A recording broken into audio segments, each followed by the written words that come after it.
പ്രിയപ്പെട്ട ഈ വേദിയിൽ സന്നിഹിതനായിരിക്കുന്ന Kerala chief whip doctor Jayaraj, ആദരണീയനായ എൻ്റെ സഹപ്രവർത്തകൻ Shri Devakumar Rajaram,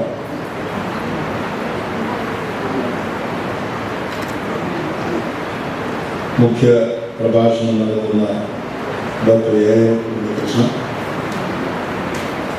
professor V Karthikeyan Nair, doctor Rajeev Ingalakkuda, Brahmashri Praveen Sharma, doctor N Gopalakrishnan Nair, doctor M Basheer, കൃതജ്ഞത പ്രകാശിപ്പിക്കുന്ന ശ്രീ SR K പിള്ള, ഈ വേദിയിൽ സന്നിഹിതരായിരിക്കുന്ന എൻ്റെ പ്രിയപ്പെട്ട സഹോദരി സഹോദരൻ, സ്വാഗതപ്രാസംഗിൽ സ്വാമികളെ കുറിച്ച് ചില കാര്യങ്ങളൊക്കെ പറഞ്ഞു. എനിക്ക് ഇന്നിവിടെ ഈ വേദിയിൽ വന്ന് നിൽക്കാൻ കഴിഞ്ഞത് എൻ്റെ കഴിഞ്ഞ ജന്മത്തിൽ ഞാൻ ചെയ്ത സുഹൃത്തമായിട്ടാണ്. സ്വാമികളെ സംബന്ധിച്ചിടത്തോളം മറ്റാരെങ്കിലും ഇത് പറയുന്നു എന്നുള്ളതല്ല, ഞാൻ തീർന്നു പറയുന്നു, സ്വാമികൾ ഭഗവാന്റെ ഒരു അവതാരമാണെന്നുള്ള കാര്യത്തിൽ യാതൊരു സംശയമില്ല. ഞാൻ തീർത്ത് വിശ്വസിക്കുന്നവരാണ്. ഈ ആഘോഷമൊക്കെ വരുന്നതിന് മുമ്പ് എത്രയോ വർഷങ്ങൾക്ക് മുമ്പ് ഞാൻ ഉറങ്ങുമ്പോഴും ഉണരുമ്പോഴും ശിവഭഗവാനെ പ്രാർത്ഥിച്ച് ഉറങ്ങുകയും ഉണരുകയും ചെയ്യുന്നതാണ്, ദൈവം പ്രാർത്ഥിച്ചുകൊണ്ട് ചെയ്യുന്നതാണ്. പിന്നെ ചട്ടമ്പിസ്വാമി തിരുവടിയുടെ പാദങ്ങളിൽ മനസ്സ അർപ്പിച്ചുകൊണ്ട് തൊഴുത് നമസ്കരിച്ചിട്ട് ഉറങ്ങുകയും ഉണരുകയും ചെയ്യുന്ന ഒരാളാണെന്നുള്ളത് ഞാൻ സത്യമാണ് പറഞ്ഞത്. വളരെ നാളുകളായിട്ട് ആ ഒരു ചിന്തയാണ് എൻ്റെ മനസ്സിൽ. സ്വാമികളെ സംബന്ധിച്ചിടത്തോളം സുദീർഘമായിട്ടുള്ള പ്രസംഗങ്ങളൊക്കെ നിങ്ങൾ ഇതിനു മുമ്പ് കേട്ടില്ല. എങ്കിൽ പോലും സ്വാമികൾ കണ്ണമ്പൂരിയിൽ ജനിച്ചു. അദ്ദേഹത്തിൻ്റെ ജീവിതാനുഭവങ്ങൾ ഒരു അവതാര പുരുഷന് ജീവിതത്തിൽ സംഭവിക്കുന്ന ആ കഷ്ടപ്പാടുകൾ തന്നെയാണ് അദ്ദേഹത്തിനുണ്ടായത്. ശ്രീരാമചന്ദ്രന്റെ ജന്മം നോക്കുമ്പോൾ അദ്ദേഹം വനത്തിലാണ് ജീവിതത്തിൻ്റെ നല്ലൊരു കാലം. അങ്ങനെയാണ് എൻ്റെ രീതിയിൽ അവതാര പുരുഷന്മാർക്ക് അങ്ങനെയൊക്കെയാണ് കഴിഞ്ഞത്. അങ്ങനെ ജനിച്ച അദ്ദേഹം ജീവിതത്തിൽ ഒരുപാട് കഷ്ടപ്പാടുകൾ സഹിക്കേണ്ടി വന്നു. അദ്ദേഹത്തിൻ്റെ ജനനം ഉള്ളൂർക്കോട് വീട്ടിൽ അദ്ദേഹം ജനിച്ചു കഴിഞ്ഞതിന് ശേഷം അടുത്തുള്ള ഒരു ബ്രാഹ്മണ കുടുംബത്തിൽ ആശയത്തിനായി അദ്ദേഹം പോകുമായിരുന്നു.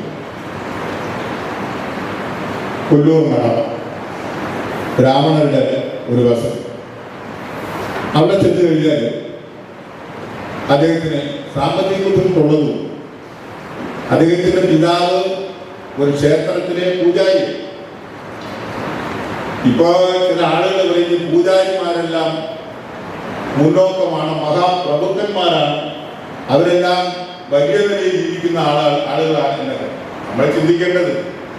ഈ ഒരു മുറിയുള്ള ക്ഷേത്രത്തിനകത്ത് ദൈവത്തെ പൂജിക്കുകയും പ്രാർത്ഥിക്കുകയും ചെയ്യുന്ന ഒരു പൂജാരി ചുട്ടുപഴുത്ത ചൂടാണ്.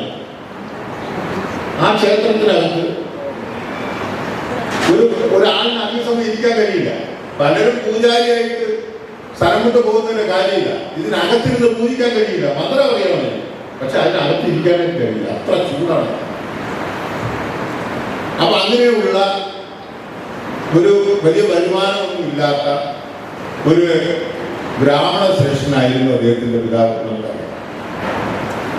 കണ്ണമ്പുരയില് ഈ ബ്രാഹ്മണ കുടുംബത്തെ ആശ്രയിച്ചു സ്വാമികൾ. അവിടുത്തെ ഞാൻ മനസ്സിലാക്കുന്നത് അവിടുത്തെ ബ്രാഹ്മണ സ്ത്രീകൾക്ക് ചീരയും മറ്റു സാധനങ്ങളും അവരുടെ അന്നത്തിനായിട്ട് സ്വാമികൾ അവിടുന്ന് കിട്ടാവുന്ന ഭാഗത്തു നിന്നെല്ലാം ശേഖരിക്കും, കൊണ്ടുവന്ന് ആ ബ്രാഹ്മണ ഭവനത്തിൽ പോകും.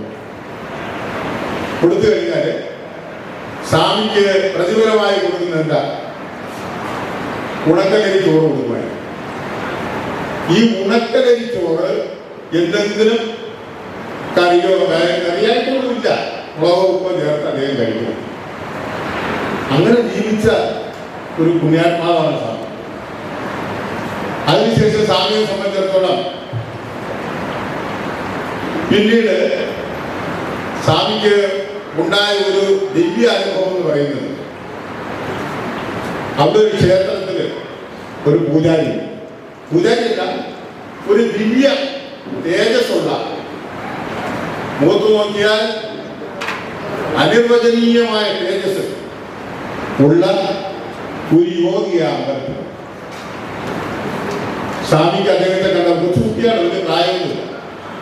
കണ്ടപ്പോ സ്വാമികള് അദ്ദേഹത്തെ നമസ്കരിച്ചു, പാദത്തിൽ നമസ്കരിക്കുന്നതിനുള്ള എന്താണെന്ന് ചോദിച്ചപ്പോ ആ സ്വാമികളൊന്നും പറഞ്ഞില്ല. ആ സ്വാമി ക്ഷേത്രത്തില് വന്ന് എന്താണോ വന്ന് അത് കഴിഞ്ഞിട്ട് സ്വാമികളൊന്നും നടന്നു. ചട്ടമിശ്രമങ്ങൾ അദ്ദേഹത്തോടൊപ്പം പോകും. വളരെ ദൂരം സഞ്ചരിച്ചു കഴിഞ്ഞപ്പോ നീ എന്തിനാ എന്റെ പുറകെ വരുന്ന എന്ന് ചോദിച്ചു. ഞാൻ അങ്ങയോടൊപ്പം വരികയാണ് എന്ന് ചട്ടമിശ്രമം ചോദിച്ചു. അപ്പോ നീ എന്നോടൊപ്പം വരണ്ട, നിനക്ക് അതിനുള്ള പ്രായമൊന്നും ആയില്ല, നീ കൊച്ചുകുട്ടിയാണ്, നിനക്ക് അതിനുള്ള പ്രായമൊന്നും ആയിട്ടില്ല, നീ മടങ്ങിപ്പിക്കോ എന്ന് പറഞ്ഞു. മടങ്ങി പോകാൻ അദ്ദേഹം തിരിയുന്നതിന് മുമ്പ് സ്വാമികള് ബാലപുരുക മന്ത്രം എന്ന് പറയുന്ന മാന്ത്രിക പുസ്തകങ്ങളിലൊന്നും ഉണ്ടോ എന്ന് എനിക്കറിയില്ല, അങ്ങനെ ഒരു മന്ത്രം സ്വാമിക്ക് ഉപദേശിച്ചു. ആ മന്ത്രം ഹൃദയസ്ഥമാക്കി അതിനുശേഷം അദ്ദേഹം പിന്നെ 13 പരിപാടികൾ തുടരുകയാണ്. അങ്ങനെ ഇരിക്കുമ്പോ അദ്ദേഹത്തിന് വിദ്യാഭ്യാസത്തെ സംബന്ധിച്ചിടത്തോളം സ്വാമികള് പണ്ട് നമ്മൾ കേട്ടിട്ടുള്ളതാണ്, അദ്ദേഹത്തിന്റെ പിതാവാണ് അദ്ദേഹത്തിന് അക്ഷരങ്ങൾ എല്ലാം പഠിപ്പിച്ചു കൊടുത്തത്. അതിനുശേഷം ഈ കൊല്ലൂർ ഭവനത്തില് ബ്രാഹ്മണ കുടുംബത്തില് ബ്രാഹ്മണ കുട്ടികളെ വേദം പഠിപ്പിക്കാനായിട്ട് വന്ന അധ്യാപകർ. അപ്പൊ ഈ നായകശ്രീയുടെ മകന് ഒരിക്കലും വേദം പഠിക്കാനായിട്ട് അന്ന് അനുവാദമില്ല.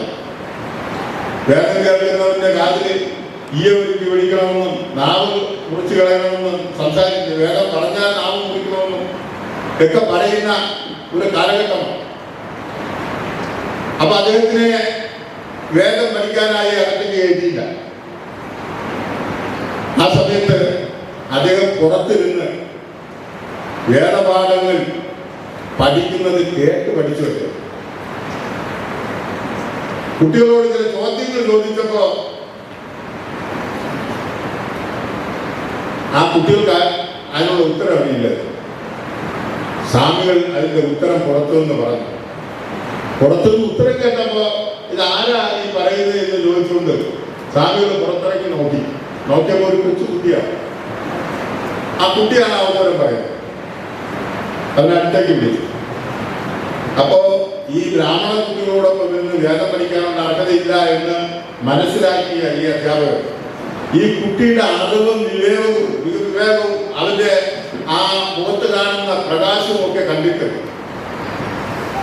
സ്വാമികൾ പറഞ്ഞ് പിന്നെ ഗുരു പറഞ്ഞത് നീ അകത്ത് കയറിയിരുന്ന് അവരോട് പഠിച്ചുകൊണ്ട് വരണം. നമുക്കറിയാം ഈ കായംകുളം കൊച്ചിന് കളരി പഠിച്ച നമുക്കറിയാം. കായംകുളം കൊച്ചിന് കളരി പഠിച്ചത് അങ്ങനെയാണ്. മരക്കൊമ്പിൽ ഇരുന്നാണ് കായംകുളം കൊച്ചിന് കളരി അഭ്യാസം പഠിച്ചത്. അവസാനം കളരി പഠിക്കുന്നത് മരക്കൊമ്പിന്റെ മുകളിൽ ഇരുന്ന് കളരി കാണിച്ച് പഠിക്കുന്നതെല്ലാം കാണിച്ചപ്പോ അയാൾ താഴെ വീണു. അന്നേരമാണ് ആശാൻ കാണുന്നത്, കളരി പഠിപ്പിക്കുന്ന ആശാൻ കാണുന്നത് ഇങ്ങനെ ഒരുത്തരുണ്ടെന്നുള്ളത്. അതുപോലെയാണ് സ്വാമികളായിരുന്നു. സ്വാമികൾ അകത്തിരുന്ന് വേദം പഠിച്ചു. അത് കഴിഞ്ഞ് സ്വാമികള് ചില പാഠപുസ്തകങ്ങളിൽ നിന്ന് മലയാളവും തമിഴും പഠിച്ചു. അതിനുശേഷം സ്വാമികള് രാമപിള്ള ആശാന്റെ നിലത്തെഴുത്ത് കളരിയിലേക്ക് പോയി. ഈ നിലത്തെഴുത്ത് എന്ന് പറയുന്നത് നമുക്കറിയാം, എല്ലാ കാലത്തും നിലത്തെഴുതുമ്പോൾ മണലിൽ അതിലുള്ള മണൽ എഴുതുമ്പോഴത്തേക്ക് ഈ കുട്ടികളുടെ വിരലിന്റെ ആഗ്രഹം ഇങ്ങനെ മുറിഞ്ഞിട്ട് അതിൽ നിന്ന് ചോര വരും. അതാണ് നിലത്തെഴുത്തുന്നത്. ആ നിലത്തെഴുത്ത് അങ്ങനെ ഒരു അക്ഷരം പഠിക്കുന്ന കുട്ടി ഒരിക്കലും പിന്നീട് ആ അക്ഷരം മറക്കില്ല. അതാണ് അതിന്റെ സാധനം. നമ്മളായാലും അങ്ങനെയാണ്. വിരല് വേദനിച്ചു നമ്മളൊരു അക്ഷരം പഠിച്ചാൽ അത് ഒരിക്കലും നമ്മൾ മറക്കില്ല. അങ്ങനെ രാമപിള്ള ആശാന്റെ കളരിയിൽ അദ്ദേഹം പഠിച്ചു. അതിനുശേഷം അദ്ദേഹത്തിന് ഒത്തിരി ജീവിത സാഹചര്യങ്ങളാണ്. ആ കാലഘട്ടത്തിലാണ് അദ്ദേഹം പിന്നെ വിദ്യാഭ്യാസം ആ കാലഘട്ടത്തിൽ അദ്ദേഹം ജീവിക്കാൻ മറ്റു മാർഗങ്ങളില്ലാതെ സെക്രട്ടേറിയറ്റിലെ അക്കൗണ്ടന്റിൽ, അതായത് ഈ കണക്കപ്പിള്ളയുടെ ജോലി ചെയ്തു. രാജാ സത്യ മാധവരായ അദ്ദേഹത്തെ വിളിച്ച് അദ്ദേഹത്തിന്റെ അറിവും പരിജ്ഞാനങ്ങളൊക്കെ നോക്കിയിട്ട് കണക്കിലുള്ള കഴിവുമെല്ലാം നോക്കിയിട്ട് അദ്ദേഹത്തിന് പിന്നെ ജോലി കൊടുത്തു. ജോലിയൊക്കെ ചില പ്രത്യേക സാഹചര്യത്തിൽ ചില ഉദ്യോഗസ്ഥന്മാരുടെ പിന്നെ അഹങ്കാരം കൊണ്ടാണ് അദ്ദേഹം ആ ജോലി വേണ്ട എന്ന് പറഞ്ഞ് സ്വാമികൾ പുറത്തു പോവുകയാണ്. അതിനൊക്കെ ശേഷം അദ്ദേഹത്തിന്റെ ഒരു സഹോദരൻ സ്ഥാനത്തുള്ള ഒരാള് ആധാരമെടുപ്പിനായി കൊണ്ടുപോയി. പൂലപ്പാണ്ടിയിലും നെയ്യാറ്റിക്കരയിലും ഒക്കെ പോയി അദ്ദേഹം ആധാരം എഴുതി. എന്തൊക്കെ ആധാരങ്ങളൊക്കെ കൂലി കുറവാണ്. എങ്കിൽപ്പോലും ആ കാശ് കൊണ്ട് സെക്രട്ടേറിയറ്റിൽ ജോലി ചെയ്ത കിട്ടിയ വേതനം കൊണ്ട് ഒക്കെ അദ്ദേഹം സ്വന്തം കുടുംബത്തെ രക്ഷിക്കുകയായിരുന്നു. അദ്ദേഹത്തിന് ഒരു സഹോദരി കൂടി ഉണ്ടായിരുന്നു. സഹോദരനുണ്ടായിരുന്നു, മരിച്ചുപോയി എന്നാണ് മനസ്സിലാക്കുന്നത്. പിന്നെ ഒരു കുട്ടി ഉണ്ടായിരുന്നു, സഹോദരി. അങ്ങനെ അദ്ദേഹം അങ്ങനെ ജീവിച്ചു വരുന്നത്. പക്ഷേ ആത്യന്തികമായി അദ്ദേഹം ആധ്യാത്മികതയ്ക്കാണ് മുൻപോട്ട് പ്രാധാന്യം നൽകിയത്. അദ്ദേഹത്തിന്റെ ലക്ഷ്യം എന്താണ്? അദ്ദേഹത്തെ സംബന്ധിച്ചിടത്തോളം വ്യക്തമായി ഈശ്വരനെ വിശ്വസിച്ച് പോകുന്ന ഒരാളാണ്. അത് കാരണം അദ്ദേഹത്തിന് മറ്റ് കാഴ്ചപ്പാടുകളൊന്നും. അങ്ങനെ ജീവിതത്തിൽ ഒരുപാട് കഷ്ടപ്പാടുകൾ സഹിച്ചതിന് ശേഷം അദ്ദേഹം യാത്രകൾ ധാരാളമായി നടത്തി. യാത്രകൾ മുഴുവൻ അറിവ് തേടിയുള്ള യാത്രകളായി. ആ അറിവ് തേടിയുള്ള യാത്രകളില് അദ്ദേഹം ബ്രാഹ്മണ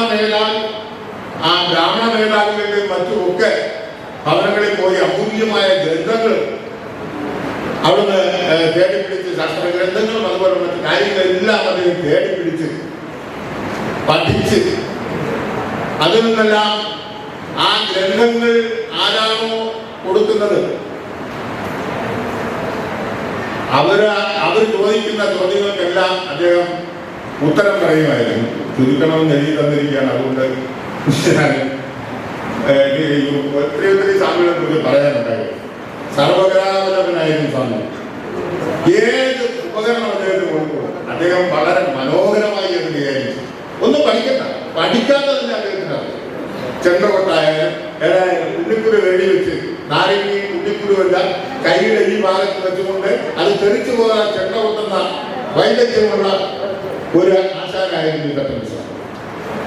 അതുകൊണ്ട് അയോധന കലകളിലും ആരംഗത്തും വലിയ മികവ് കാണിച്ച ആളാണ്.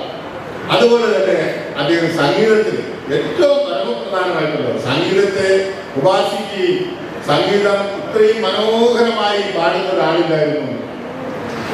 അങ്ങനെ സർവകലാവല്ലഭൻ ദൈവം തന്നെയായിരുന്നു. സത്യം ദൈവത്തിന്റെ അവതാരമാണ്. അത് യാതൊരു സംശയമില്ല. നിങ്ങളൊരു കാര്യം ചെയ്യൂ, സ്വാമിയെ മനസ്സിൽ ധ്യാനിച്ചുകൊണ്ട് എന്തെങ്കിലും ഒരു കാര്യം സ്വാമികളുടെ പൂർണ്ണരൂപം മനസ്സിൽ സങ്കല്പിക്കും. അതിനുശേഷം സ്വാമിയെ ധ്യാനിച്ചുകൊണ്ട് നിങ്ങൾ മനസ്സിലുള്ള നിങ്ങളുടെ ദുഃഖങ്ങൾ അദ്ദേഹത്തോട് പറയും, പരിഹാരം വേണം. ഞാൻ വിശ്വസിക്കും. അതാ ദൈവത്തിന്റെ സ്ഥാനത്തുണ്ട്. ഞാൻ ദീർഘിപ്പിക്കുന്നില്ല. പിന്നെ ഒത്തിരി കാര്യം എനിക്ക് ഒരു അവസരം പറയാം. ഒരു 2-3 മണിക്കൂറെങ്കിലും അദ്ദേഹത്തെ കുറിച്ച് പറയേണ്ടതായിട്ടുണ്ടായിരുന്നു. ഞാൻ പിന്നെ ഒരു വേദികളായതുകൊണ്ട് ഞാൻ എൻ്റെ സംസാരം ചുരുക്കുകയാണ്. അടുത്തതായി ഈ യോഗം ഉദ്ഘാടനം ചെയ്യുന്നതിന് വേണ്ടി കേരളത്തിൻ്റെ chief whip doctor N Jayarajan.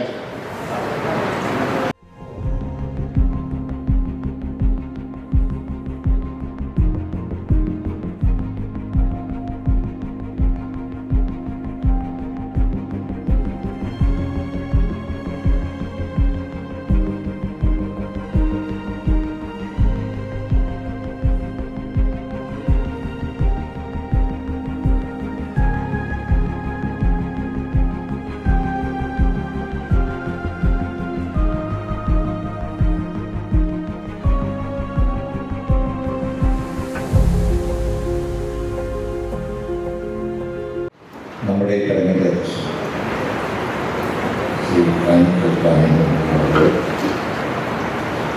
ചടങ്ങിൽ സ്വാഗത ശ്രീ ജയകുമാർ രാജാവ് മുഖ്യ പ്രഭാഷണം നിർവഹിക്കുന്ന പ്രഭാഷകരായിട്ട് കടന്നു വന്നിട്ടുള്ള ഏറെ ആദരണീയനായ ഡോക്ടർ KM ഉണ്ണികൃഷ്ണൻ അവർ, SB കാർത്തികേയൻ നായർ അവർ,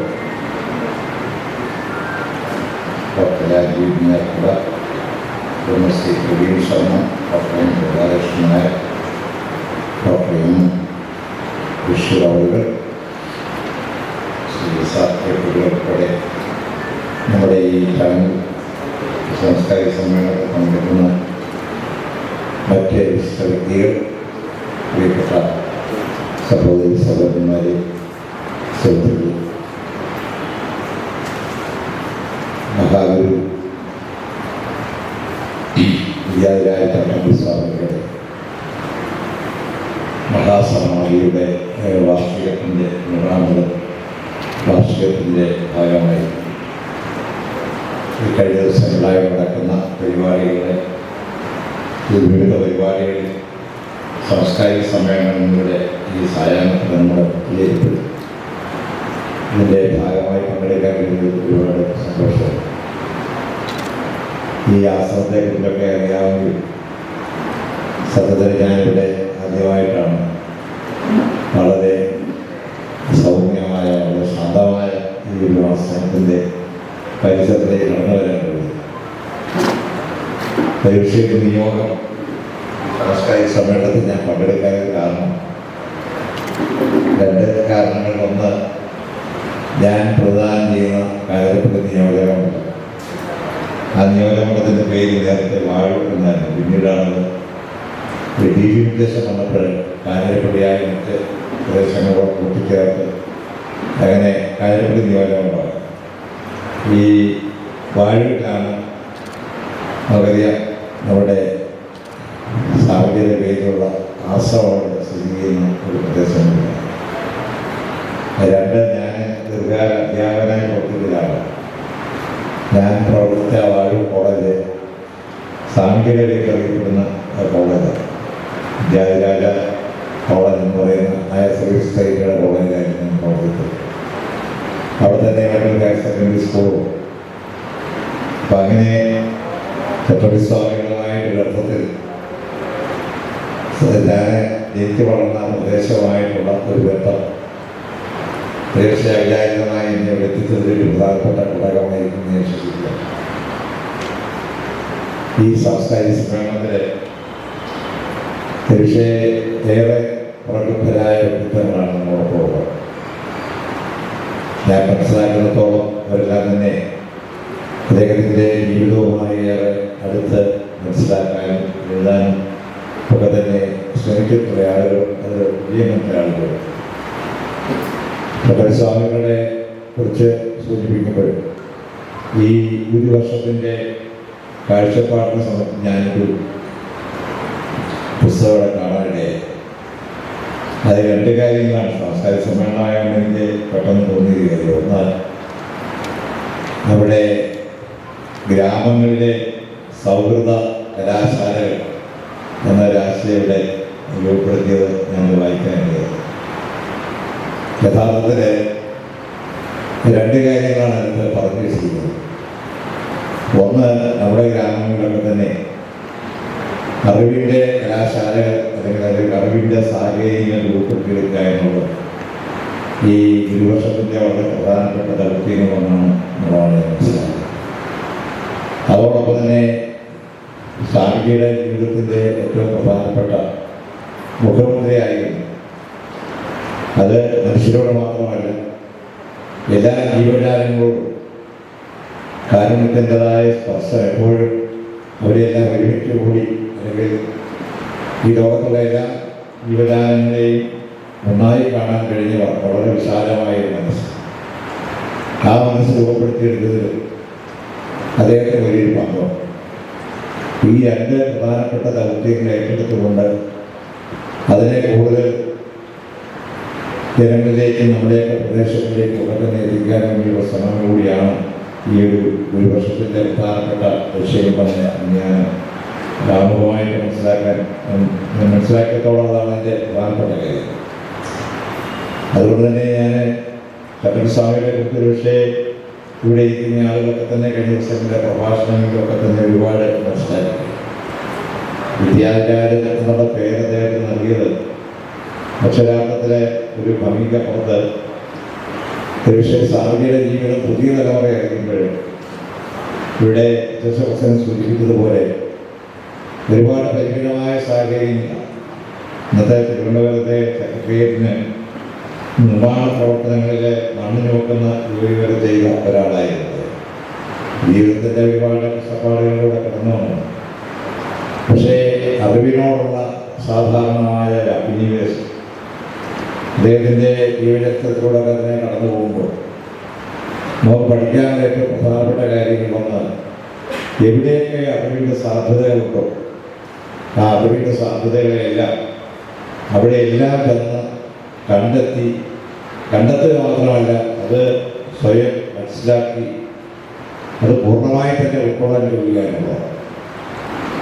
ആധുനിക ഈ കാലഘട്ടത്തിൽ നമുക്ക് പരിമിതമായ അറിവുകൾ പല മേഖലകളിലും ഉണ്ടെങ്കിലും ഏത് വിഷയത്തിനും വളരെ അവഗാഹമായതിലേക്ക് ഉള്ളിലേക്ക് ഇറങ്ങിച്ചെന്ന് അതിനെ ശരിയുടെയും തെറ്റിൻ്റെയും അല്ലെങ്കിൽ പറയുന്ന അവസ്ഥകളെ കൃത്യമായി തന്നെ മനസ്സിലാക്കി അത് വ്യവച്ഛേദിച്ച് ശരിയും തെറ്റും കൃത്യമായി കണ്ടെത്താനുള്ള ശ്രമം പലപ്പോഴും ഉണ്ടാകാറ്. പലപ്പോഴും പറഞ്ഞു വെക്കുന്നത് പൂർണ്ണമായി തന്നെ ഉൾക്കൊള്ളുക.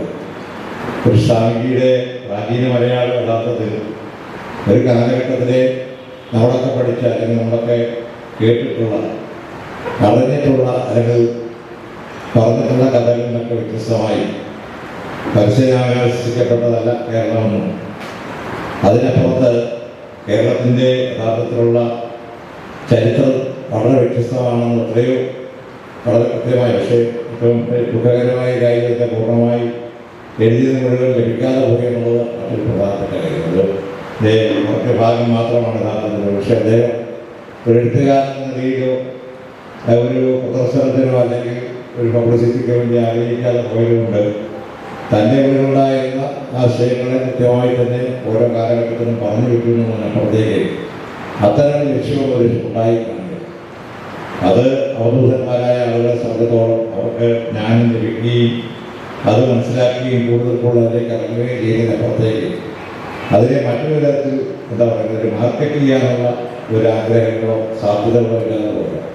പക്ഷെ അത് നമുക്കുണ്ടായിരുന്ന നഷ്ടം ആ ഒരു അതുമായി ബന്ധപ്പെട്ട പിന്നീടുള്ള രേഖകൾ പലതും നഷ്ടപ്പെട്ടു പോയി എന്നാണ് ഞാൻ മനസ്സിലാക്കുന്നത്. പക്ഷേ എങ്കിൽപ്പോലും ഞാൻ സൂചിപ്പിച്ചത് അങ്ങനെ അറിവ് എവിടെയൊക്കെ നേടിയില്ല. അദ്ദേഹത്തിൻ്റെ പ്രാഥമികമായ വിദ്യാഭ്യാസത്തിനപ്പുറത്തേക്ക് സൂചിപ്പിച്ചതുപോലെ ഒരു ഏകരവിയുടെ സ്വഭാവമായിരുന്നു. അറിവ് പുറത്ത് നിന്ന് കേൾക്കുകയും പിന്നീട് അദ്ദേഹത്തിൻ്റെ ഞാൻ കണ്ടിരിക്കുന്ന പ്രത്യേകത അദ്ദേഹത്തെ കണ്ടെത്തിയ ഗുരുക്കന്മാരല്ല. അതാണ് യഥാർത്ഥത്തിൽ ഒരു ഗുരു ശിഷ്യ ബന്ധത്തിൻ്റെ പ്രത്യേകത. ഒരു ഗുരു യഥാർത്ഥത്തിൽ തൻ്റെ ശിഷ്യനെ കൃത്യമായി കണ്ടെത്തുന്നതാണ് ഗുരുവിൻ്റെ വിജയം എന്ന് പറയുന്നത്. അദ്ദേഹം കണ്ടെത്തിയ അദ്ദേഹത്തിൻ്റെ ഗുരുനാഥന്മാരല്ല. വിദ്യ പകർന്നു കൊടുക്കാൻ ഏറ്റവും കൃത്യതയുള്ള അല്ലെങ്കിൽ ഏറ്റവും അഭികാമ്യനായ വ്യക്തിയാണ് അദ്ദേഹം തിരിച്ചറിഞ്ഞുകൊണ്ട് പിന്നീട് അവരെല്ലാം അദ്ദേഹത്തിന് ഓരോ സന്ദർഭങ്ങളിലായിട്ട് ആ വിദ്യ മനസ്സിലാക്കി കൊടുക്കുക. പക്ഷെ അങ്ങനെ അറിവിൻ്റെ എല്ലാ തലങ്ങളെയും പക്ഷെ ഒരു വിഷയം തോന്നുന്നത് അത്തരമൊരു അറിവിൻ്റെ ഒരു മഹാസാഗരമായി മാറിക്കഴിഞ്ഞപ്പോൾ പിന്നീട് അതുകൊണ്ടായിരിക്കാം ഒരു പക്ഷേ അദ്ദേഹം പിന്നീട് ഇതെല്ലാം മറ്റുള്ള ഒരു കാലഘട്ടത്തിൽ ഇന്നത്തെ കാലഘട്ടത്തിലുണ്ട് സാംസ്കാരിക സമ്മേളനമായും പറയുന്നത് ഇതെല്ലാം പുറത്ത് ആളുകൾ അറിയണമെന്ന് ആഗ്രഹിക്കുന്ന ഏത് ചെറിയ പ്രവർത്തനം പോലും ചെറിയ കാര്യം ചെയ്യുമ്പോൾ അതിനെ വളരെ വലുതായി കാണിക്കുന്ന അല്ലെങ്കിൽ കാണാൻ ആഗ്രഹിക്കുന്ന ഒരു വർത്തമാനകാല സാഹചര്യത്തിൽ സ്വാമിയെ പോലെ ആളുകൾ അറിഞ്ഞതിൻ്റെ എത്രയോ ചെറിയൊരു അംശമാണ് അർത്ഥത്തിൽ അത് മറ്റുള്ള അല്ലെങ്കിൽ അതിനെ പുറത്തേക്ക് വിടാൻ ആഗ്രഹിക്കുന്നു. കുറച്ചുകൂടെ ഉള്ളിലേക്ക് ഇറങ്ങി അതിനെ മനസ്സിലാക്കാൻ ശ്രമിക്കുക എന്നുള്ളതാണ് ഏറ്റവും പ്രധാനപ്പെട്ട കാര്യം. രണ്ട്, നേരത്തെ പറഞ്ഞതുപോലെ ഈ എല്ലാ ജീവജാലങ്ങളും സത്യത്തിൽ ജാതി നിഷേധത്തിൻ്റെ കേരളീയ നവോത്ഥാനത്തിൻ്റെ പാതയിൽ സ്വാമി തുടങ്ങി വെച്ച വളരെ പ്രധാനപ്പെട്ട കാര്യമുണ്ട്. ജാതി വ്യവസ്ഥക്കെതിരെ നടത്തിയ പടയോട്ടങ്ങൾ. പക്ഷേ എനിക്ക് തോന്നുന്നു നവോത്ഥാന മൂല്യങ്ങളെ കുറിച്ചൊക്കെ ഒരുപാട് സംസാരിക്കുമ്പോൾ പട്ടതിസ്വാമികൾ നടത്തിയുള്ള പ്രവർത്തനങ്ങളെ എത്രമാത്രം ഗൗരവമായി പലപ്പോഴും പറയാതെ പോലും കുറേ ശ്രദ്ധിക്കപ്പെടാതെ പോലും. പക്ഷേ ജാതിക്കെതിരെയുള്ള അത് വെറുതെ പ്രസംഗത്തിനപ്പുറത്ത് തൻ്റെ ജീവിതത്തിലൂടെ കണ്ടെത്തിയ കാര്യങ്ങളാണ്. അദ്ദേഹത്തിൻ്റെ ജീവിതവുമായി ബന്ധപ്പെട്ട ഒരുപാട് കഥകൾ യഥാർത്ഥത്തിൽ അവതരിക്കാറ്. അതിലേക്ക് പ്രശസ്തമായ കാര്യങ്ങളിലേക്ക് നമുക്ക് അറിയില്ലെങ്കിൽ പോലും അവിടെയെല്ലാം കാണിച്ച ഒരു പ്രധാനപ്പെട്ട കാര്യം സഹജീവികളോടുള്ള സ്നേഹം. രണ്ട്, ജാതീയമായ വ്യവസ്ഥയ്ക്കെതിരെ അതായത് അദ്ദേഹം ജനിച്ചു വളർന്ന ഒരു സമൂഹത്തിൻ്റെ തിന്മകൾക്കെതിരെ ആ കാലഘട്ടത്തിൽ പക്ഷേ ആ സമുദായം അവലംബിച്ചിരുന്നതായ പല കാര്യങ്ങളും തെറ്റായ രീതിയിലേക്കാണ് പോകുന്നതെന്നുള്ളത് അതിനെ കറക്റ്റ് ചെയ്യാനും അതിനെ തിരുത്താനുള്ള ശ്രമം ഒരു പരിധിവരെ നടത്തി. പക്ഷേ അതിനൊക്കെ അപ്പുറത്തേക്ക് ഒരു മാനവികമായ കാഴ്ചപ്പാട് കേരളത്തിൻ്റെ സാംസ്കാരികതയെ രൂപപ്പെടുത്താൻ അദ്ദേഹത്തിൻ്റെ എത്രയോ വിവിധമായ ശ്രമങ്ങളാണ് സ്ഥാപിച്ചു നടത്തിയിട്ടുള്ളത്. സ്വന്തം ജീവിതത്തിലൂടെ കാണിക്കുന്നത്. മറ്റൊന്ന് പരിസ്ഥിതി ബോധത്തിൻ്റെയും സഹജീവി സ്നേഹത്തിൻ്റെയും ഒക്കെ തന്നെ വലിയ അംശങ്ങളാണ്. അത് ഈ പറഞ്ഞതുപോലെ ഒരുപാട് കഥകളിലൂടെ നമ്മൾ കേട്ടിട്ടുണ്ട്. എല്ലാ ജീവജാലങ്ങളിലും ലോകം മുഴുവൻ എല്ലാം ഒരു അദ്ദേഹത്തിനെ സംബന്ധിച്ചോളം ഈ ലോകം മുഴുവൻ തറവാട് എടുത്തും അടങ്ങിയിരുന്ന ഒരു അല്ലെങ്കിൽ തൻ്റെ യാത്രാപഥങ്ങൾ കൃത്യമായി തീരുമാനിക്കപ്പെടുന്നതിനപ്പുറത്തേക്ക് ഒരുപാട് യാത്രകൾ ചെയ്യുകയും ആ യാത്രകളിലെല്ലാം കണ്ടുപെട്ടുന്നവരുമായി സമ്മതിക്കുകയൊക്കെ ചെയ്തുകൊണ്ട് അങ്ങനെ അദ്ദേഹത്തിൻ്റെ ജീവിതത്തിന് വളരെ കൃത്യത ഒരു മറ്റുള്ള ആളുകളെ പോലെ കൃത്യതയില്ല. ഒരുപക്ഷേ ഈ കാവ്യം എടുക്കാത്ത വേഷത്തിൽ സന്യാസിയാകാൻ ആഗ്രഹിക്കാതെ പോയ ഒരാളായിരുന്നു സ്വാമിയുടെ വസ്ത്രത്തിൽ നമുക്കറിയാം ഒരു തൂവള്ള വസ്ത്രമാണ് അദ്ദേഹം ധരിച്ചത്. അപ്പം അങ്ങനെ തൻ്റെ വേഷത്തിലാണെങ്കിലും തൻ്റെ പ്രവർത്തനത്തിലാണെങ്കിലും ഒക്കെ തന്നെ മറ്റുള്ള ആരിൽ നിന്ന് വ്യത്യസ്തമായി അദ്ദേഹം ആശ്രമം സ്ഥാപിക്കില്ല. ശിഷ്യ പരമ്പരകളെ സൃഷ്ടിക്കപ്പെട്ട ഒരാളല്ല സ്വാമി. അങ്ങനെയൊന്നും ഇവിടെ ഒരു സാധാരണ രീതിയിൽ നമ്മൾ കാണുന്ന സന്യാസി വിദ്യന്മാരിൽ നിന്നോ അല്ലെങ്കിൽ അത്തരം ആളുകളിൽ നിന്നോ വ്യത്യസ്തമായി മറ്റൊരു ജീവിത ബന്ധാവിനെ തിരഞ്ഞെടുക്കുകയും തിരിച്ചറിയുകയും ചെയ്ത ഒരാളായിരുന്നു. അതുകൊണ്ട് തന്നെ സ്വാമിജിയുടെ ജീവിത യഥാർത്ഥത്തിൽ ഞാൻ ഈ സാംസ്കാരിക സമ്മേളനത്തിൽ നിൽക്കുമ്പോൾ സൂചിപ്പിക്കാൻ ആഗ്രഹിച്ചൊരു കാര്യം അങ്ങനെയുള്ള ചില ആളുകൾ ജീവിതത്തിൻ്റെ മാതൃകകളായി മാറുക. അത്തരം മാതൃകകൾ യഥാർത്ഥത്തിൽ നമ്മുടെ ഏറ്റവും വലിയ പ്രതിസന്ധി എന്ന് പറയുന്നത് നമുക്കൊരു മോഡല് ചൂണ്ടിക്കാണിക്കുന്നില്ല. നമ്മൾ ഒരുപാട് പറയാം കഴിഞ്ഞ ഒരു നൂറ്റാണ്ടിൽ വിഷയം എണ്ണിയാൽ വിരലുണ്ടാകുന്ന ആളുകൾക്കപ്പുറത്തേക്ക് ഇന്നത്തെ തലമുറയോ ഇന്നത്തെ തലമുറയൊക്കെ കുറ്റം പറയുമ്പോൾ ഇതാണ് നിന്റെ യഥാർത്ഥ മാതൃക, ഇതാണ് മോഡൽ എന്ന് പറയാൻ ആരെയും ചൂണ്ടിക്കാണിക്കാൻ അങ്ങനെ ചൂണ്ടിക്കാനുള്ള ആളുകളില്ല എന്നുള്ളതാണ് ഏറ്റവും പ്രധാനപ്പെട്ട കാര്യം. ഒന്നുകിൽ നമ്മുടെ സമൂഹം ജാതിയുടെയും മതത്തിൻ്റെയും രാഷ്ട്രീയത്തിൻ്റെയും ഒക്കെ വേർതിരിവുകളിൽ ഒരുപാട് പദവികൾ കെട്ടിക്കൊണ്ട് അങ്ങനെ മാറിപ്പോകുന്ന ഒരു കാലഘട്ടമാണ്. അപ്പോൾ അതുകൊണ്ട് നമ്മൾ മനുഷ്യൻ പഴയ തലത്തിൽ നിന്ന് ഒരുപാട് പിരിഞ്ഞുപോയി എന്ന് വിശ്വസിക്കുന്ന ഒരു വലിയ വ്യക്തിയാണ്. ഇതല്ലായിരുന്നൊരു കാലഘട്ടത്തിൽ നമ്മളതിനേക്കാൾ വളരെ വിശാലമായി ചിന്തിച്ചിരുന്നു. എല്ലാവരെയും ഉടനെ നമ്മുടെ പരിസ്ഥിതി പ്രശ്നങ്ങളൊക്കെ തന്നെ ഉയർത്തി കാണിക്കുമ്പോൾ ഞാനൊക്കെ പ്രളയത്തിൻ്റെയൊക്കെ നാട്ടിൽ നിന്ന് പ്രളയത്തിൻ്റെ ദുരന്തം ഏറ്റുവാങ്ങിയ പ്രദേശത്തിലാണ്. നമ്മുടെയൊക്കെ പ്രദേശങ്ങൾ ഒരുപാട് പരിസ്ഥിതി ദുഃഖങ്ങളും ഒക്കെ തന്നെ ഏറ്റുവാങ്ങേണ്ടി വന്നൊരു മേഖലയാണ് നമ്മുടെ പ്രദേശം. മനുഷ്യൻ്റെ തുലി അവൻ്റെ അതിനോടുള്ള അല്ലെങ്കിൽ പ്രകൃതിയോട് കാണിച്ചിട്ടുള്ള അവഗണനയൊക്കെ എത്രയോ വളരെ ക്രൂരമാണ് എന്ന് വളരെ പ്രധാനപ്പെട്ടത്. അപ്പം അത്തരം നന്മകൾ യഥാർത്ഥത്തിൽ നമ്മുടെ സമൂഹത്തിൽ നിന്ന് അപ്രത്യക്ഷമായി പോവുക. നമ്മുടെ ഗ്രാമങ്ങളിൽ നേരത്തെ ഉണ്ടായിരുന്ന സൗഹൃദത്തിൻ്റെ അന്തരീക്ഷം ഇപ്പം എവിടെയെങ്കിലും അങ്ങനെ ഗ്രാമക്കൂട്ടായ്മകൾ കുറഞ്ഞു വരികയാണ്. പണ്ടൊക്കെ ആളുകൾ ഒത്തുചേരുന്ന ഇടങ്ങൾ പൊതുവിടങ്ങളുണ്ടായിരുന്നു. ഇന്ന് നമ്മുടെ സമൂഹത്തിൽ പൊതുവിടങ്ങൾ നഷ്ടപ്പെട്ടു പോകുന്നു എന്നതാണ് പ്രധാനപ്പെട്ട കാര്യം. ഒരുപക്ഷെ ഈ ഒരു വർഷത്തിൻ്റെ മുൻപോട്ട് വെക്കുന്ന ആശയങ്ങളിലെ ഏറ്റവും പ്രധാനപ്പെട്ട ആശയങ്ങളൊന്ന് അങ്ങനെയുള്ള ഗ്രാമീണ സമൂഹത്തിൻ്റെതായ സർവകലാശാല എന്ന് ഞാൻ പറയുന്നില്ലെങ്കിലും അത്തരം കാഴ്ചപ്പാടുകൾ സംവേദത്തിൻ്റെയും സംവാദത്തിൻ്റെയും അതോടൊപ്പം തന്നെ പരസ്പരം അറിയാനുമൊക്കെയുള്ള വേദികൾ സൃഷ്ടിക്കപ്പെടാൻ കഴിയുക എന്നുള്ളത് ഈ വർത്തമാന കാലഘട്ടത്തിൽ പൊതുവിടങ്ങൾ നഷ്ടപ്പെടുമ്പോൾ ആ പൊതുവിടങ്ങൾ പുനഃസ്ഥാപിക്കാനുള്ള പ്രവർത്തനത്തിൻ്റെ മേഖലയുടെ യഥാർത്ഥത്തിൽ ഈ ഭൂരിപക്ഷത്തെ കാണാൻ കഴിഞ്ഞാൽ എന്തായിരുന്നു പത്തൊമ്പത് സ്വാമികൾ നമ്മുടെ സമൂഹത്തിന് നൽകാൻ ആഗ്രഹിച്ചത് ജാതിരഹിതമായ അല്ലെങ്കിൽ എല്ലാവരെയും ഒന്നായി കാണാൻ കഴിയുന്ന മഹത്തരമായ സന്ദേശത്തിനെ അല്ലെങ്കിൽ അതിനെ മുമ്പോട്ട് വെച്ച മഹാകാരുണ്യനായ ഒരു ഗുരുവിനെ എങ്ങനെയാണോ നമുക്ക് നൽകാൻ കഴിയുന്ന ഏറ്റവും പ്രധാനപ്പെട്ട ഗുരുദക്ഷിണ എന്ന് പറയുന്നത് അത്തരം കുറേ ഇടങ്ങളിൽ മുഴുവൻ സൃഷ്ടിക്കപ്പെടാൻ കഴിഞ്ഞില്ലെങ്കിലും ആ ദൗത്യം ഏറ്റെടുത്തുകൊണ്ട് ഇതിൻ്റെ പ്രസ്ഥാനത്തിൻ്റെ പ്രിയപ്പെട്ടവർ മുൻപോട്ട് പോകാൻ കഴിയട്ടെ എന്നുള്ളതാണ്.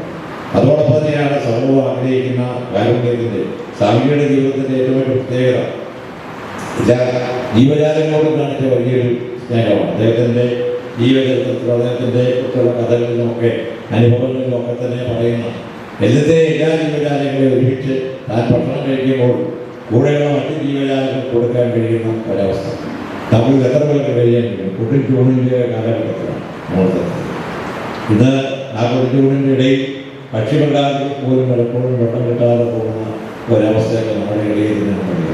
പലരും കാണുന്നവരും പക്ഷെ എവിടെയെങ്കിലുമൊക്കെ പണ്ടൊക്കെ ആളുകൾ തണ്ണീർപ്പുഴകൾ സൃഷ്ടിക്കുകയും വെള്ളം കൊടുക്കാതെ ഇടങ്ങൾ സൃഷ്ടിക്കുകയും ചെയ്യുന്നത് പഴയ കാലഘട്ടമുണ്ടായി. ഇന്ന് അത്തരം കാരണം മനുഷ്യൻ കുറെ കൂടി അവരുടെ ഒരു വ്യക്തി കേന്ദ്രീകൃതമായ വികസനത്തിൻ്റെയും വളർച്ചയെയും എത്തിക്കുന്ന ഒരു വർത്തമാന കാലത്ത് നമ്മൾ ജീവിക്കുന്നു. അപ്പോൾ ഞാനും എന്നോടുള്ള എൻ്റെ ചുറ്റുമുള്ള അവസ്ഥകൾക്ക് അപ്പുറത്തേക്ക് മഹത്തരമായ അല്ലെങ്കിൽ ലോകത്തെ ഒന്നായി കാണാൻ കഴിയുന്നു, സമൂഹത്തെ ഒന്നായി കാണാൻ കഴിയുന്ന തരത്തിലേക്ക് ഇന്നത്തെ സമൂഹത്തിൽ വളരാൻ കഴിയുന്ന കാര്യത്തിലാണ്. വിദ്യാഭ്യാസത്തിൻ്റെ കാര്യത്തിലും അറിവിൻ്റെ കാര്യത്തിലും നാം നേടുന്ന ഒരുപാട് നേട്ടങ്ങളുടെ കാര്യത്തിലൊക്കെ നമ്മൾ ഒരുപാട് ഉപയോഗിക്കുന്നു. അത് ശരിയാണ്. പക്ഷേ എല്ലാം ഒരു വ്യക്തി കേന്ദ്രീകൃതമായ അല്ലെങ്കിൽ ജ്ഞാനമായി ബന്ധപ്പെട്ടിടത്തേക്ക് മാത്രമായി ഒതുങ്ങിപ്പോകുന്ന ഒരു സാമൂഹ്യ പശ്ചാത്തലത്തെയും സാംസ്കാരികതയെയും രൂപപ്പെടുത്തുന്നുണ്ടോ എന്നുള്ള ഒരാശങ്ക ഞാൻ സാംസ്കാരിക സമ്മേളനത്തിൽ പങ്കുവെക്കാൻ ഞാൻ ആഗ്രഹിക്കാം. പക്ഷേ അങ്ങനെ ഞാൻ വിശ്വസിക്കുന്നു. അങ്ങനെ അതിനെ പ്രതിരോധിക്കാനും അതിനെ ഇല്ലാതാക്കാനും ശ്രമിക്കുകയും എന്തായാലും മഹാന്മാർ കടന്നു വന്നത് ഓരോ കാലഘട്ടത്തിലും എനിക്ക് തോന്നുന്നത് ഈ നമ്മളൊക്കെ പറയുന്ന പോലെ അവതാരങ്ങൾ ഉണ്ടാകുന്നത് ഓരോ കാലഘട്ടത്തിൻ്റെ പ്രത്യേകതയാണ്. ചട്ടമ്പിസ്വാമികളുടെ ജീവിതത്തിൻ്റെ തുടക്കം അദ്ദേഹം ജീവിച്ചു വന്ന ആ കാലഘട്ടവും 1924 വരെയുള്ള കാലഘട്ടമൊക്കെ തന്നെ യഥാർത്ഥത്തിൽ എടുത്തു കാണുമ്പോൾ അന്ന് കേരളീയ ജീവിതത്തിൻ്റെ നേർക്കാഴ്ചകൾ എവിടെയെങ്കിലോ ഉണ്ടായിരുന്ന ഒരുപാട് പ്രശ്നങ്ങളുണ്ടായി. അത് ഉയർത്തി കാണിച്ചുകൊണ്ട് മാറ്റങ്ങൾ ഉണ്ടാക്കാൻ വേണ്ടിയുള്ള ശ്രമങ്ങളാണ് ഉണ്ടായത്. പക്ഷേ പിന്നീട് വന്നവർ ആ മാറ്റങ്ങളെ മുമ്പോട്ട് കൊണ്ടുപോയില്ലായെങ്കിൽ നമ്മൾ സ്വാമികളുടെ ശിഷ്യന്മാരാണെങ്കിൽ ശിഷ്യപരമ്പര അദ്ദേഹത്തെ വിശ്വസിക്കുന്നവരാണ്. ആ മഹത്തരമായ ചൈതന്യത്തെ നമ്മൾ ഹൃദയത്തോട് ചേർത്ത് പിടിക്കുന്നവരാണ് എന്ന് പറയുന്നത് വലിയ അർത്ഥമുണ്ട്. അപ്പോൾ അതുകൊണ്ട് അതിന് തുടങ്ങേണ്ട യഥാർത്ഥത്തിൽ തുടങ്ങേണ്ടതാണ്. കാരണം ഇനിയുള്ളൊരു കാലഘട്ടം ഞാൻ സൂചിപ്പിച്ചതുപോലെ ഒരുപാട് പ്രതിരോധത്തിൻ്റെയും പ്രതിസന്ധികളുടെയും ഒരു കാലഘട്ടമാണ്. എല്ലാ സാമൂഹിക ജീവിതത്തിലാണെങ്കിലും സാംസ്കാരിക ജീവിതത്തിലുമെല്ലാം അതെല്ലാം നഷ്ടപ്പെട്ടു പോവുകയാണ്. സമയക്കുറവുകൊണ്ട് ഞാൻ അതിൻ്റെ വിശദാംശങ്ങളിലേക്ക് നടക്കുന്നുണ്ടെങ്കിൽ അങ്ങനെയാകുന്നു എന്ന് ഞാൻ പൂർണ്ണമായി വിശ്വസിക്കുന്നു. അല്ലെങ്കിൽ നമ്മളൊക്കെ വിശ്വസിക്കുന്നു. ഒരു പരിധി വരെയെങ്കിലും അതിനെ ഭേദിക്കാനുള്ള ഒരു ഇടപെടൽ ഈ ഗുരുവർഷത്തിൻ്റെ ഭാഗമായി തീർച്ചയായിട്ടും ഉണ്ടാകട്ടെ എന്ന് ആഗ്രഹിക്കുകയാണ്. ഒരു വിഷയം അതായിരിക്കാം ചട്ടമ്പിസ്വാമികളുടെ അദ്ദേഹത്തിൻ്റെ സമാധിയുടെ ഈ 100ാമത് ഇതുമായി ബന്ധപ്പെട്ട ഈ ചടങ്ങുകളുടെ ഏറ്റവും പ്രധാനപ്പെട്ട ദൗത്യം ഇന്നലെ ആ ദൗത്യം ഏറ്റെടുത്തുകൊണ്ട് ഇനിയും ഒരുവിധാനം മുമ്പോട്ട് പോകുവാൻ നമുക്ക് കഴിയട്ടെ എന്ന് നമുക്ക് ആഗ്രഹിക്കാം. സ്വാമിയുടെ എല്ലാ അനുഗ്രഹവും ആ പ്രവർത്തനങ്ങൾക്ക് ഉണ്ടാകട്ടെ എന്ന് ആഗ്രഹിക്കുന്നു. കേരളത്തിൻ്റെ സാംസ്കാരികതയും മാനവികതയും മാനുഷിക മൂല്യങ്ങളെയും തിരികെ പിടിക്കാനുള്ള ശ്രമങ്ങൾക്ക് ഒരിക്കലും വിശ്രമമില്ല എന്നുള്ളതാണ് പ്രധാനപ്പെട്ട കാര്യം. ഒരുപക്ഷെ അതിനൊക്കെ എതിരായ ശക്തികൾ പലപ്പോഴും പ്രവർത്തിക്കുമ്പോൾ അതിനെയൊക്കെ പ്രതിരോധിച്ചുകൊണ്ട് മുമ്പോട്ട് പോകാൻ ഈ ഒരു നമുക്ക് നമ്മളിലുള്ള ആത്മവിശ്വാസം സ്വാമിജിയിലുള്ള വിശ്വാസം തീർച്ചയായും അത് കഴിയട്ടെ എന്ന് ഞാൻ ആഗ്രഹിക്കുന്നു. ആ ആഗ്രഹത്തോടെ വളരെ സന്തോഷത്തോടെ ഇത്തരമൊരു സായാഹ്നത്തിൽ പ്രത്യേകിച്ച് പ്രഗത്ഭരായ ഈ വ്യക്തിത്വങ്ങളോടും നിങ്ങളോടൊപ്പം തന്നെ പങ്കുവെക്കാൻ കഴിഞ്ഞതിനുള്ള അനുഭവങ്ങൾ പങ്കുവെക്കാൻ കഴിഞ്ഞതിനുള്ള ഒരുപാട് സന്തോഷം ലഭിക്കുന്നുണ്ട്. ഈ സമ്മേളനം ഏറെ സന്തോഷപൂർവ്വം ഉദ്ഘാടനം ചെയ്തതായി ഞാൻ സന്തോഷം അറിയിക്കുന്നു. നമസ്കാരം. ആലങ്കാരിക പ്രയോഗമാണ്. പ്രഭാഷണങ്ങളെല്ലാം മുഖ്യമാണ്. എല്ലാ പ്രഭാഷകരും പറയുന്നത് മുഖ്യമായ വിവരങ്ങളുമാണ്. അതുകൊണ്ട് മുഖ്യം അമുഖ്യം എന്ന വിവേചനം ഇല്ല.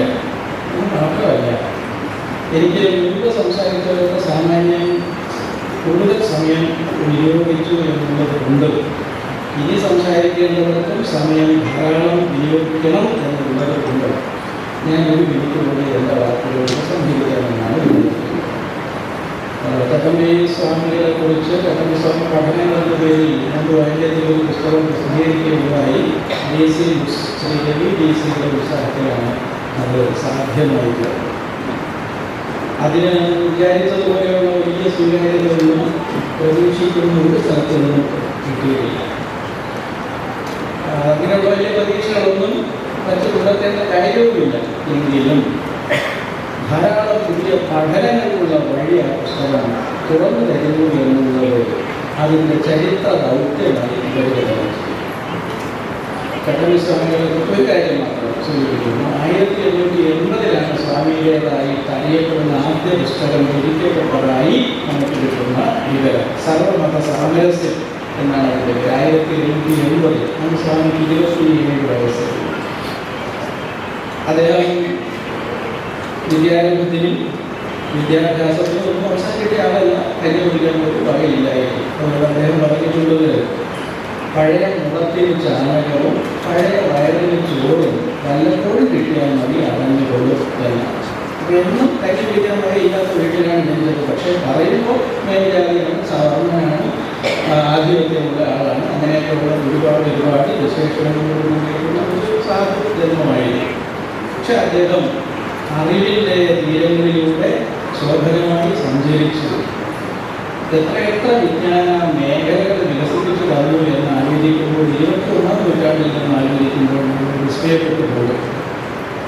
സഹജീവികളും വ്യക്തികളും ഒക്കെ ആയിട്ടുള്ള ബന്ധം ഒരു കാര്യത്തിൽ മാമല്ലപുരത്ത് വെച്ച് തന്നെ അദ്ദേഹം ഒരു മുസ്ലിം പണ്ഡിതനുമായിട്ട് പരിചയപ്പെടുകയും വളരെ ആത്മബന്ധം പുലർത്തുകയും പിന്നീട് തമിഴ്നാട്ടിൽ താമസിക്കുന്ന കാലത്തും അവിടുത്തെ ഒരു സിദ്ധനുമായി പരിചയപ്പെടുകയും ഖുർആൻ, അറബി ഒക്കെ പഠിച്ചു. സ്വാമികൾക്ക് ഖുർആൻ ഓതാൻ സാധിക്കുന്നത് പോലെ അദ്ദേഹം പള്ളിയിൽ ബാങ്ക് വിളിക്കുന്നതിന് വരെ അദ്ദേഹത്തിന് അവസരം ഉണ്ടായിട്ടുണ്ട്. ആ ബാങ്ക് വിളി കേട്ടാൽ കോരിത്തരിച്ചു പോകുന്നത് ഇസ്ലാമിക വിശ്വാസികളുടെ സാക്ഷ്യങ്ങളുണ്ട്. അതുപോലെ തന്നെ അന്നത്തെ കാലത്ത് മലയാളത്തിൽ ബൈബിൾ പരിഭാഷകൾ ഉണ്ടാകാതിരുന്ന കാലത്താണ് തമിഴ്നാട്ടിലേക്ക് സ്വാമികൾ തമിഴിലുള്ള ബൈബിളുകൾ വായിച്ച് മനസ്സിലാക്കുകയും ഒരു ഭാര്യയോടൊപ്പം താമസിച്ച് നേരിട്ട് മനസ്സിലാക്കുകയും ചെയ്തതിൻ്റെ അടിസ്ഥാനത്തിലാണ് ക്രിസ്തുമത ഛേദനം, ക്രിസ്തുമത സാരം ഒക്കെ എഴുതുകയും ചെയ്തു. അങ്ങനെയൊക്കെയുള്ള അറിവിൻ്റെ വലിയ മാർഗമാണ് അദ്ദേഹം നമുക്ക് തുറന്നു തന്നത്.